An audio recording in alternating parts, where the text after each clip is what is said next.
And this one I thought was interesting. Isn't it a bit unnerving that doctors call what they do practice?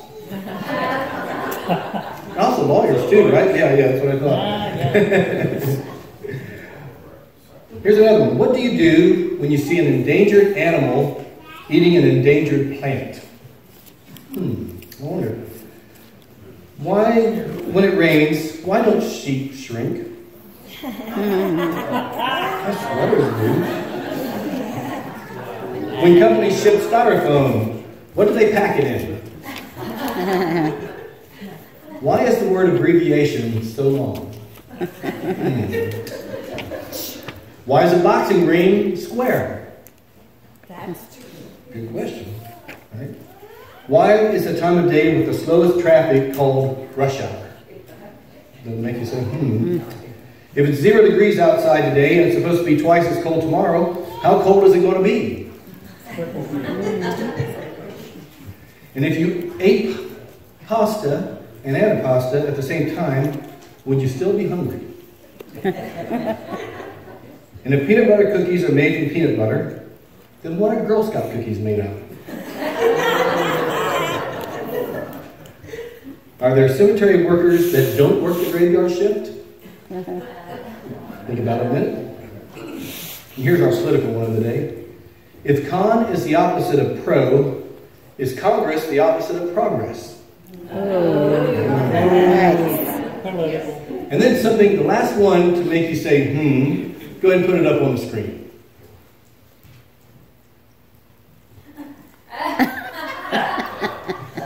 Yes, I have no idea what that's for, or why anybody would do that. In our story today, we're going to talk about Gideon. We're going to read about Gideon and what went on in his life. And we're going to see a man who probably had at least one moment, all right, as he went through his life. And so Gideon was a judge, all right? He didn't want to be a judge.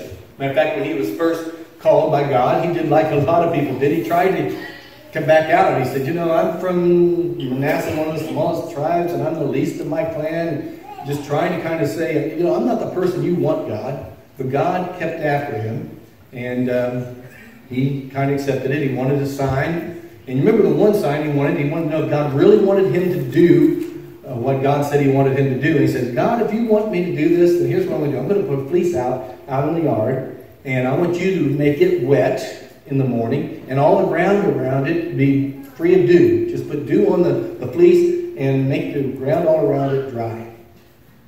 And so next morning he wakes up, and guess what? The fleece is wet, the ground around it is dry. So he says, what, Lord? I just really want to make sure this is what you want me to do.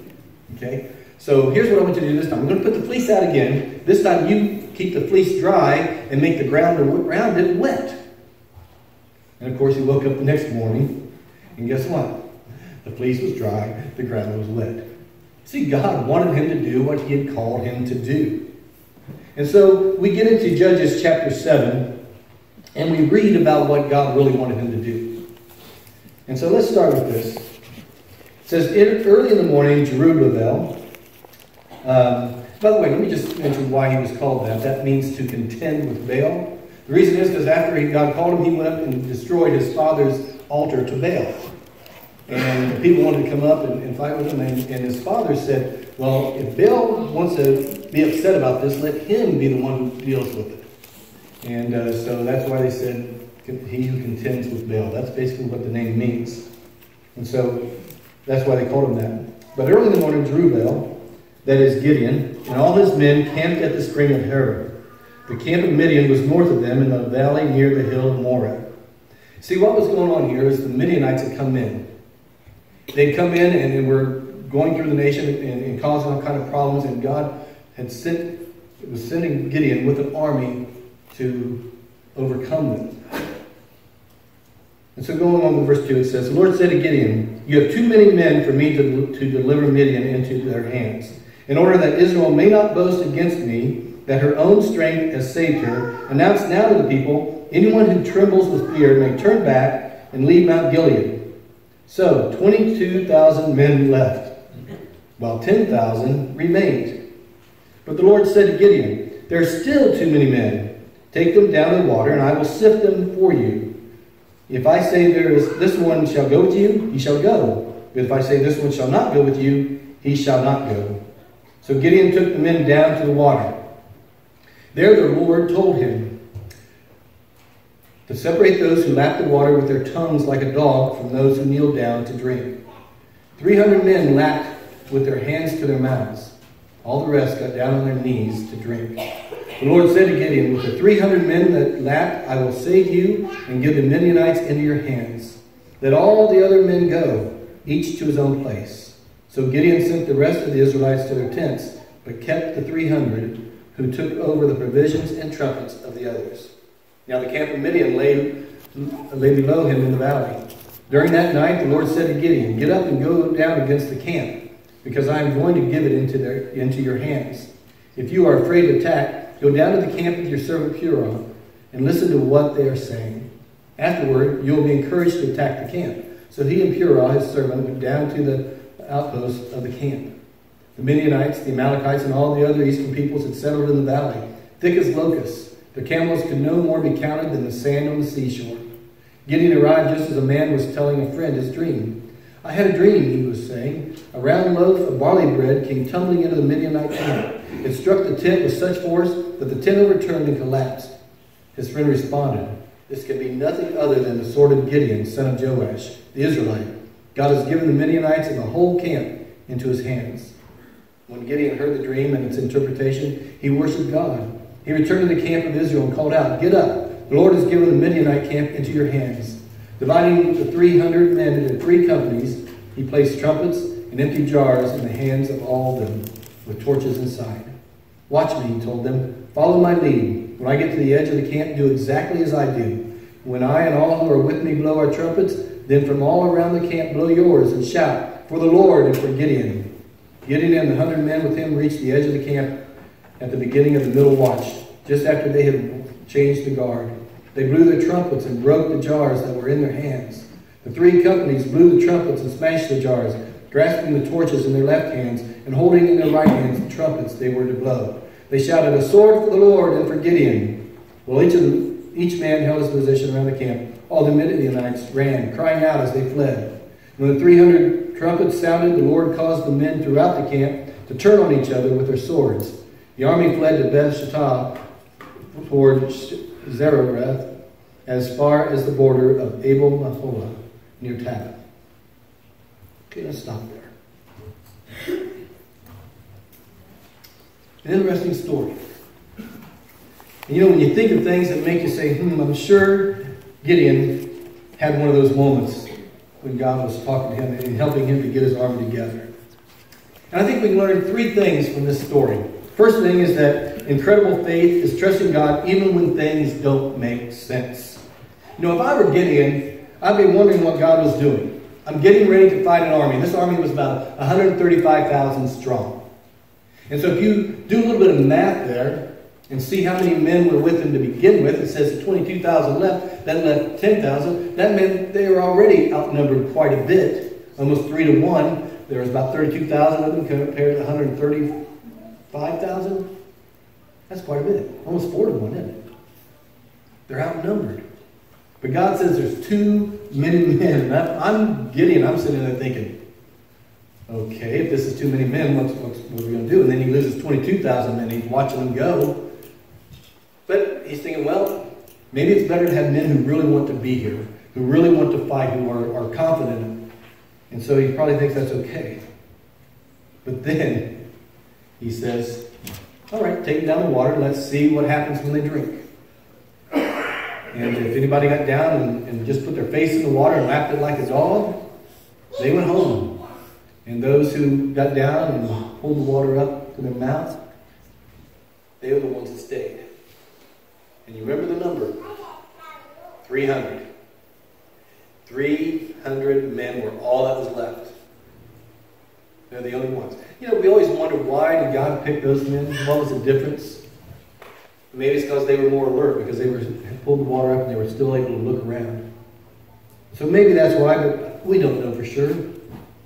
But it was just one way that God chose to pick out who these people were. But it's one of those things that just doesn't make sense. To try to fight an army of 135,000 with 300 men sounds like a suicide mission. And so it doesn't make a whole lot of sense. Often things in our life just don't make sense. We wonder what God is doing. Why is He letting trouble happen to us? Why is all this happening to me? I'm trying to be a good Christian. I'm trying to do what God wants me to, and yet all these things seem to keep happening to me. And we're kind of like Job. We can't make sense of what's happening. You remember Job, don't you? He had everything going for him, and then all of a sudden, he lost all his family, he lost all of his wealth, and then he lost his health. And he just wondered what was going on. What did he do? Why was God doing this to him? He was frustrated. And so was I. And sometimes we get that way. We don't understand what's going on. But I find Gideon's faith to be pretty incredible here.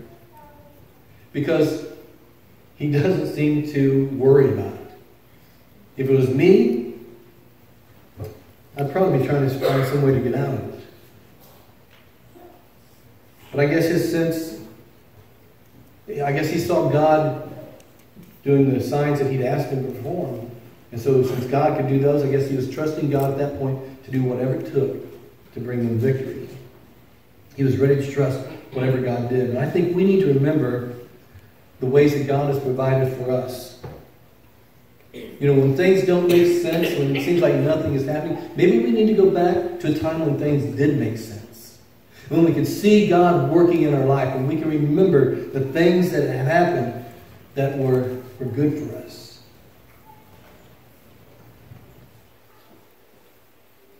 Especially when things all of a sudden just don't make sense to us.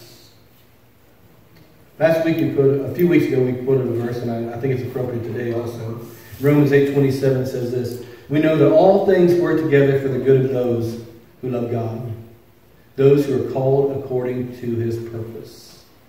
That all things work together for the good of those who love God. And so when it doesn't make sense to us, when things don't seem to be making sense at all, we can't figure out what's going on. We need to remember that God still works for our good. And in some way, He's going to use all of this for our good. And I think that's what Gideon did. Even though he's down to 300 men against 135,000, he's still trusting God, even when it didn't seem to make any sense. And that brings us to our next point. And that is this: incredible faith then is trusting God when the odds are overwhelming. Have you figured out that yet? 300 versus 135, that's 450 to 1. So if you're going into battle, you're going to have to, one person is going to have to take on 450 people. I don't even think Chuck Norris can do that. And yet Gideon and his 300 did exactly what God called them to do. Now can you imagine looking down the encampment from up above, and you can see all these men down there. You see the camp, and you see all the lights, you see the people moving back and forth. 135,000 of them. Can you imagine? Have you ever been in a place where there's been 135,000 people? I was close. I went to a Ohio State game one time, and there were over 100,000 people there.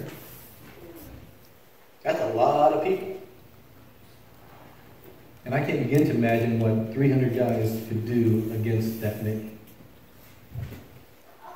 If I was there and looking down, I might be tempted to just kind of skedaddle out of there, I'm just going to kind of stand back here a little bit. And pretty soon I'm on a full run trying to get out of there. The odds just aren't good. It'd kind of be like if our middle school football team, which I coach, and I think they do pretty good, but it'd be kind of like if they were to take on the Philadelphia Eagles. Okay? It wouldn't be pretty, But the Israelites had one thing that the Midianites did not have. And that was God was on their side. God was on the side of the Israelites. In Romans 8:31 it says, "What then are we to say about these things? If God is for us, who can be against us?" See, that's just it. When God is with us, there is nobody else who can defeat us. David, whom we're going to talk about next week, faced incredible odds when he faced Goliath. But notice what he says to Goliath. He says in 1 Samuel 17:47, says, "All those gathered here will know that it is not by sword or spear that the Lord saves. For the battle is the Lord's, and he will give all of you into our hands." Talking to Goliath, he says, we're going to take you guys. I don't care how big you are, because it's God who's going to win the battle for us. And I think that's what we need to realize when the odds are against us. When the world just seems like it's crushing down on us, to know that God is on our side and nothing can defeat us. Because God has a plan. I think I've told you before about the story of my car in college. I had my very first car I ever owned was a 1969 Cougar XR7. Beautiful car. No. It was rusted out, and it was, it smoked all the time. It was not a great car, but it only cost me $400 too, so it got me back and forth. And the thing was, we were using it at that time. I was a captain of a World Mission Volunteers team, which we went out to churches, and we presented different programs and stuff for the kids and things. So we used my car on the weekends when we would go out. Well, my brother borrowed my car to go on a date. And next morning he comes into my room and he's all upset. Evidently the car had quit on him, and he thought he'd run out of gas. And so he had gotten a ride back into town, and he come back to bed, went to bed, went back out the next morning to go get my car, and my car had been broken into. Okay? They'd smashed out the window, they'd smashed in the trunk and got out my tools and whatever else was in there. They'd stolen my battery out of my car, but the worst thing was they'd stolen my stereo. The stereo was worth more than the car. All right? But anyhow, but they stole all that stuff, and he was so upset about it. Well, we tried to put a new battery in, we tried to put gas in and start it up. Of course, it didn't start. We found out it was a timing chain. And I checked into what it was going to cost to fix it. It was way more than what the car was worth and more than what I had. And so I thought we were done. I didn't know what we were going to do. Well, a man in my church heard, and he got me the parts. I don't remember how much they were, but he got the parts. And a friend of my brother's, he knew somebody who worked on cars. And he said he would come and work on it for free. And so he did. And pretty soon I had a car that was running again. Then I went back home and found out there was another old car just like mine that was wrecked, and this guy had it in his yard. And so my brother said, "Why don't we go talk to him and see if he'll sell it to us?" I thought, okay. I had $150. I said, I'll offer him $150 for it. So I went to the guy and I said, I could really use your car. I need parts off of it and stuff. And I said, how much do you want for it? He said, $85. I said, here. And you won't believe, I got so much stuff off of that car. My car was a whole lot better after that than it was before. Even though it didn't have a red trunk on it when it was green, but it was just Christmas. But the point is, and here's the point, is we are still able then to use it for those trips that we need to go on. Because God provided for me. At the moment, I was just lost. I thought, what am I going to do? How am I going to do this? And yet God provided all the things that I needed to get that car on the road again. And it wasn't anything that I did. It was all God. And so sometimes when it seems like it's just overwhelming what we have to go through, that we just can't do anything about it, we need to realize that God is on our side. Help us to get through it. No matter what the odds are. Even if they're 450 to 1. God is on our side. And so that brings us to our last point then. And that's that incredible faith is trusting that what God asks us to do is never impossible. It's never impossible. If God asks us to do something, it's never impossible. Here comes Gideon. 300 men against 135,000. Doesn't seem possible. But did you notice that when they blew the trumpets, the Midianites started fighting each other? Those 300 men really didn't have to do much at all. They just watched as they fought each other and killed each other. And they won the battle not because of what they did, but because they trusted in God, and God took care of the victory. And so there's nothing that we face that God cannot conquer. You know that sin in your life? The one that you struggle with again and again and again? God can conquer that. He can overcome it. The problem is we try to do that too much. We're trying to stop it ourselves, all on our own strength. Sometimes we need to turn it over to God and say, God, I can't stop this. You've got to help me. You know that thing that you're afraid of? That thing that causes fear in your life? God can conquer that. You'll trust Him. That struggle that you're facing, that you just don't know what to do. You know, the illness you've got that you didn't know was there, and now you're scared about it. You're struggling with it. God can conquer it. He can conquer our fear. He can conquer whatever comes our way. And it may seem overwhelming and impossible, but with God, all things are possible. Jesus told us so. Matthew 19:26 says this. Jesus looked at them and said, with man, this is impossible. But with God, all things are possible. Get that? With man, it's impossible. So there are things that we may look at, and that for us, they are impossible. But we have the God who does the impossible on our side. So there is nothing that is impossible for us. Matter of fact, that's what Jesus said in Matthew 17. He says, because you have so little faith, truly I tell you, if you have faith as small as a mustard seed, you can say to this mountain, move from here to there, and it will move. Notice this. Nothing will be impossible for you. Get that? He's telling us we have faith the size of a mustard seed. That nothing will be impossible for us. Nothing. If we have that kind of faith, the size of a mustard seed, we can move the mountains in our life. Let's see how big a mustard seed is. Can you see it up there? See those little seeds in his palm? Those are mustard seeds. They're not very big. And yet he tells us if we have faith that size, that small, we can move mountains. Now, I don't think he means literal mountains. Well, maybe he does. But I think he's talking about the mountains in our life. Those things that we think are immovable, those things that we can't get rid of. He's saying, yes, you can. If you have faith in me, because I can do anything. Because nothing is impossible for God. Guess what? It's not impossible for us. Getting rid of that sin, overcoming that fear, dealing with that struggle in our life. It can be done.